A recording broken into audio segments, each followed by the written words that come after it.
Hey y'all, it's Kim. So this is the report of the Senate Select Committee on Intelligence Committee study of the Central Intelligence Agency Detention and Interrogation Program. Remember, after 9/11, many suspected terrorists were detained for extended periods and tortured, according to this report.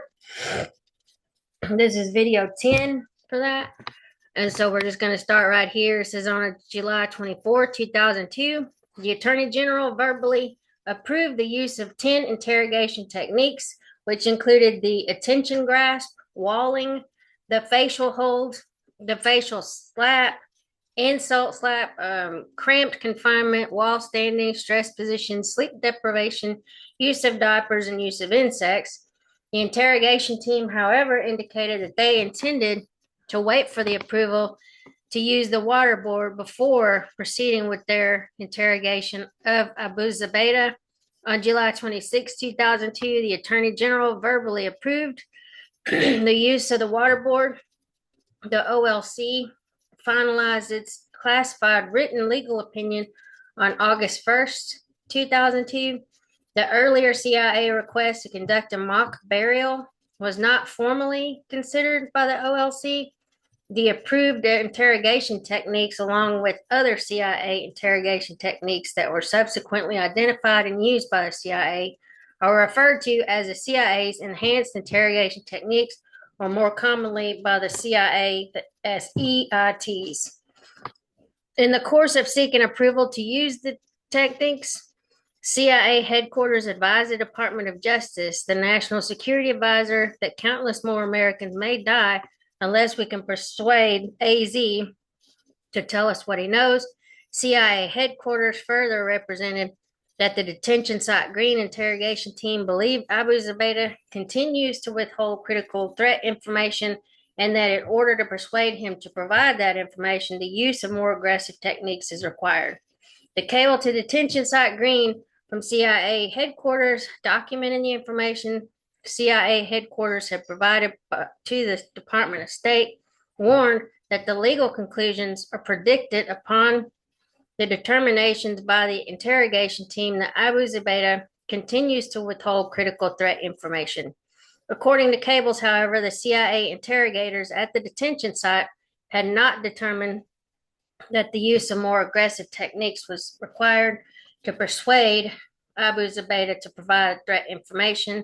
Rather, the interrogation team believed the objective of the coercive interrogation techniques was to confirm Abu Zubaydah did not have additional information on threats to the United States. Writing, our assumptions is the objective of this operation,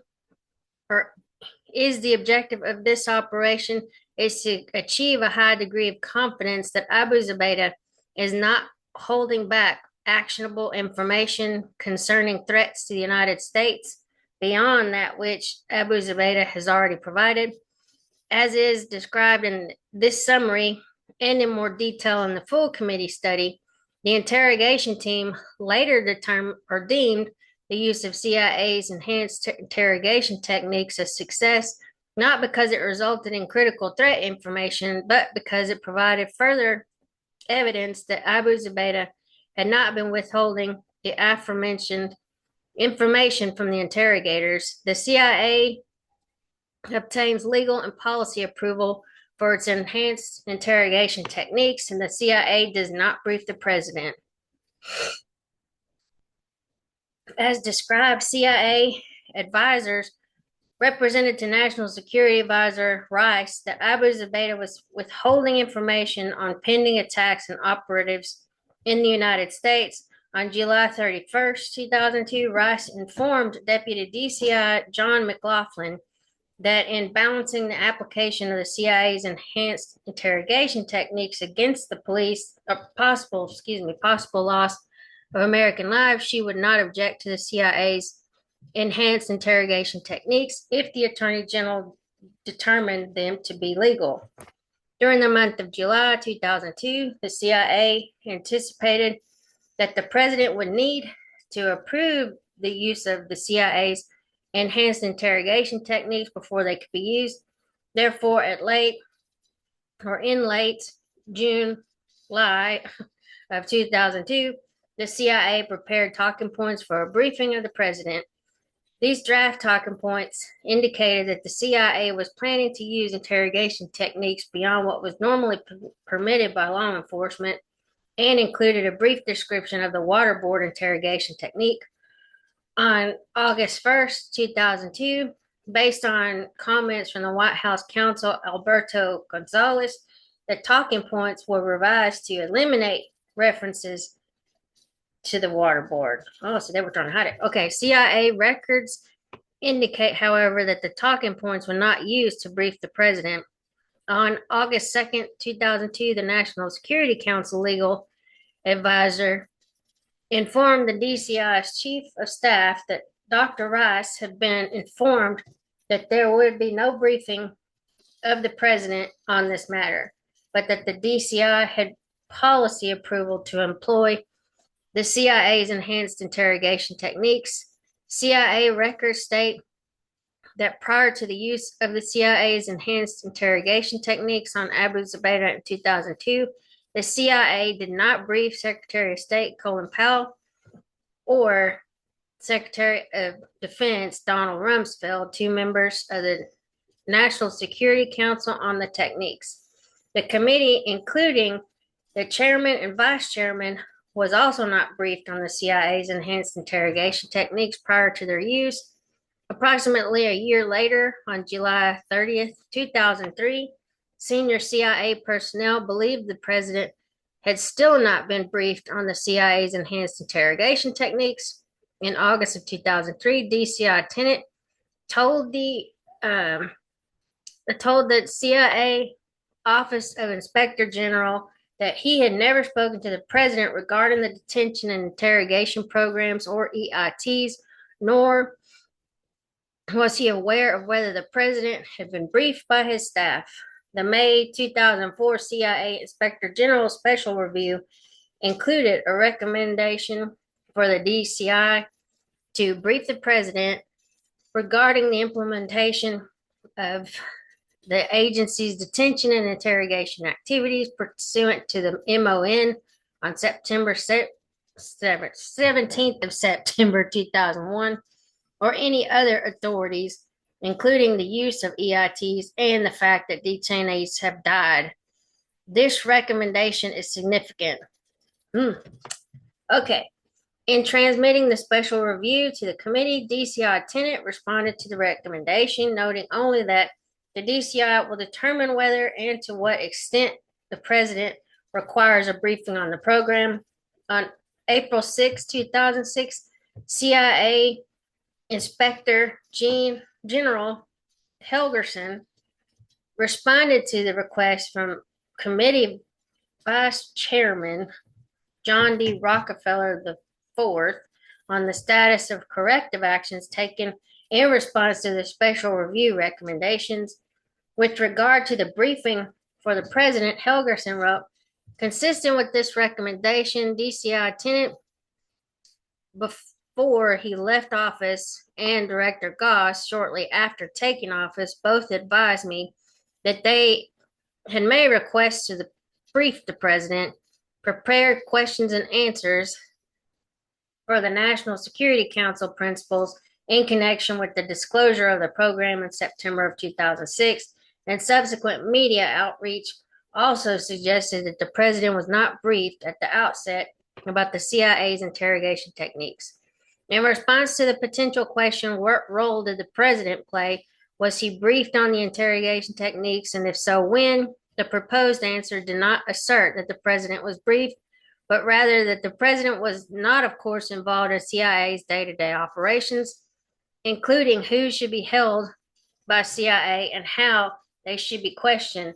These decisions are made or overseen by CIA directors. And there's just a bunch of footnotes. Okay. CIA records indicate that the first CIA briefing for the president on the CIA's enhanced interrogation techniques occurred on April 8th, 2006. CIA records state that when the president was briefed, he expressed discomfort with the image of a detainee chained to the wall, chained to the ceiling clothed in a diaper and forced to go to the bathroom on himself. Ugh. The CIA uses the waterboard and other enhanced interrogation techniques against Abu Zubaydah. On August 3rd, 2002, CIA headquarters informed the interrogation team at Detention Site Green that it had formal approval to apply the CIA's enhanced interrogation techniques, including the waterboard, against Abu Zubaydah. According to CIA records, only the two CIA contractors, Swigert and Dunbar, were to have contact with Abu Zubaydah. Other CIA personnel at Detention Site Green, including CIA medical personnel and other CIA interrogators with whom he is familiar, were only to observe. From August 4th, 2002 through August 23rd, 2002, the CIA subjected Abu Zubaydah to its enhanced interrogation techniques on a 24-hour per day basis. Wow. After Abu Zubaydah had been in complete isolation for 47 days, the most aggressive interrogation phase began at approximately 11:50 a.m. on August 4th, 2002. Security personnel entered the cell, shackled and hooded Abu Zubaydah, and removed his towel. Abu Zubaydah was then naked. Without asking any questions, the interrogators placed a rolled towel around his neck as a collar and had backed him up into the cell wall. An interrogator later acknowledged the collar was used to slam Abu Zubaydah against the concrete wall. The interrogators then removed the hood, performed an attention grab, and had Abu Zubaydah watch while a large confinement box was brought into the cell and laid on the floor. A cable states Abu Zubaydah was unhooded and the large confinement box was carried into the interrogation room and placed on the floor so as to appear as a coffin. The interrogators then demanded detailed and verifiable information on terrorist operations planned against the United States, including the names, phone numbers, email addresses, weapon caches, and safe houses of anyone involved. CIA records describe Abu Zubaydah as appearing apprehensive.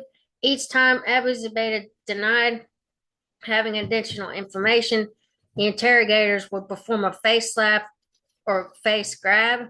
At approximately 6:20 p.m., Abu Zubaydah was waterboarded for the first time.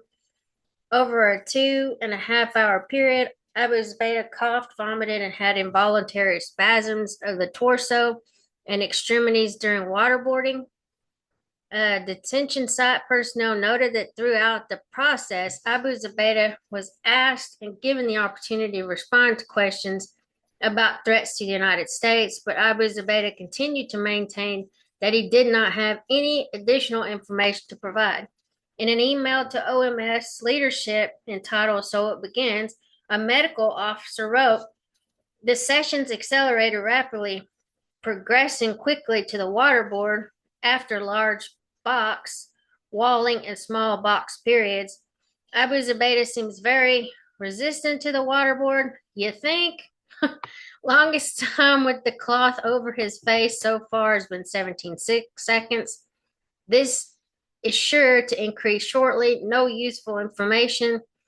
Ugh. So far, he did vomit a couple of times during the waterboard with some beans and rice. It's been 10 hours since he ate, so this is surprising and disturbing. We plan to only feed Ensure for a while now. I'm heading back for another waterboard session. The use of CIA's enhanced interrogation techniques including walling, attention grasp, slapping, facial hold, stress positions, cramped confinement, white noise, and sleep deprivation continued in varying combination, 24 hours a day for 17 straight days through August 20th of 2002. When Abu Zubaydah was left alone during his period, he was placed in a stress position, left on the waterboard with a cloth over his face, or locked in one of two confinement boxes. According to the cables, Abu Zubaydah was also subject to waterboard 2 to 4 times a day. with multiple iterations of the watering cycle during each application. The aggressive phase of interrogation continued until August 23rd, 2002. Over the course of the entire 20-day aggressive phase of interrogation, Abu Zubaydah spent a total of 266 hours, so 11 days, 2 hours, in the large coffin-sized confinement box and 29 hours in the small confinement box, which had a width of 21 inches, a depth of 2.5 feet, and a height of 2.5 feet. Oh, God. The CIA interrogators told Abu Zubaydah that the only way he would leave the facility was in a coffin-shaped confinement box. According to the daily cables from detention site Green, Abu Zubaydah frequently cried, begged, pleaded, and whimpered, but continued to deny that he had any additional information on current threats to or operatives in the United States. By August 9th, 2002, the sixth day of the interrogation period, the interrogation team informed CIA headquarters that they had come to the collective preliminary assessment that it was unlikely Abu Zubaydah had actionable new information about current threats to the United States. On August 10th, 2002, the interrogation team stated that it was highly unlikely that Abu Zubaydah possessed the information they were seeking. On the same day, the interrogation team reiterated a request for personnel from CIA headquarters to travel to the detention site to view the interrogations. A cable stated that the team believed that a first-hand, on-the-ground look is best, but if CIA headquarters personnel could not visit, a video teleconference would suffice. Detention site Green personnel also informed CIA headquarters that it was their assessment that the application of the CIA's enhanced interrogation techniques was approaching the legal limit. The chief of CTC, Jose Rodriguez, responded, strongly urged that any speculative language as to the legality of given activities, or more precisely, judgment calls as to their legality vis-a-vis operational guidelines for the activity agreed upon, embedded at the most senior levels of the agency, be refrained from in written traffic, email, or cable traffic. Such language is not helpful. So they knew what they were doing obviously was wrong. The great CIA. Detention site Green cables describe Abu Zubaydah as compliance, informing CIA headquarters that when the interrogator raised his eyebrow without instructions, Abu Zubaydah slowly walked on his own to the water table and sat down. Oh my gosh. When the interrogator snapped his fingers twice, Abu Zubaydah would lie flat on the waterboard. Despite the assessment of personnel at the detention site that Abu Zubaydah was compliant, CIA headquarters stated that they continued to believe that Abu Zubaydah was withholding threat information and instructed the CIA interrogators to continue using the CIA's enhanced interrogation techniques. Okay, so at times Abu Zubaydah was described as hysterical and distressed to the level that he was unable to effectively communicate. Waterboarding sessions resulted in immediate fluid intake and involuntary leg, chest, and arm spasms and hysterical pleas. In at least one waterboarding session, Abu Zubaydah became completely unresponsive with bubbles rising through his open, full mouth. According to CIA records, Abu Zubaydah remained unresponsive until medical intervention, when he regained consciousness and expelled copious amounts of liquid. This experience with the waterboard was referenced in emails, but was not documented or otherwise noted in CIA cables. When two CIA headquarters officers later compared the Abu Zubaydah interrogation videotapes to the cable record, neither commented on this session. A review of the catalog of videotapes, however, found that recordings of a 21-hour period, which included 2 waterboarding sessions, were missing. CIA personnel at the detention site Green reported being disturbed by the use of the CIA's enhanced interrogation techniques against Abu Zubaydah. CIA records include the following reactions and comments by CIA personnel. August 5th, 2002, want to caution medical officer that this is almost certainly not a place he's ever been before in his medical career. It is visually and psychologically very uncomfortable. August 8th, 2002, today's first session had a profound effect on all staff members present. It seems the collective opinion that we should not go much further. Everyone seems strong for now, but if the group has to continue, we cannot guarantee how much longer. August 8th, 2002, several on the team profoundly affected, some to the point of tears and choking up. So it's not everybody there, but still, I mean, because I don't know, I'm just throwing this out there, my opinion, whatever. I know that the guy was suspected of having something to do with 9/11 and the planning of it, or he knew people maybe that were associated with it.